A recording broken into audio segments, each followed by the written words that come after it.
আসসালামু আলাইকুম। কিছু কথা খুব বেশি বলতে ইচ্ছে করে।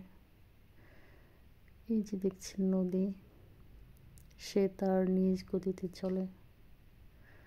প্রত্যেকটা বিষয়, প্রত্যেকটা মানুষ, প্রত্যেকটা জীব জন্তু, মহান আল্লাহর যে সৃষ্টি, সব কিছুর একটা ব্যক্তিসত্তা আছে এবং সেটা অবশ্যই একটা আপন গতি।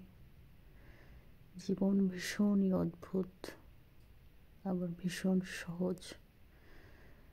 মূল বিষয় হচ্ছে দৃষ্টিভঙ্গি এবং মেনে নেওয়ার একটা আকুতি। আসলে আপনি যেভাবে দেখবেন, জীবনটা আসলে তেমনই। কখনো বহমান স্রোতের তীরবর্তী কোনো একটা বিষয়, কখনো চলমান কোনো একটা জায়গা থেকে বিরতিহীনভাবে চলা, কখনো বা কোনো একটা জায়গায় বসে থাকা। কতই না অদ্ভুত। দিন শেষে আসলে একটা জায়গায় সবার জন্য নির্ধারণ করা থাকে। তো সেই দিনের অপেক্ষায়। আল্লাহ হাফেজ।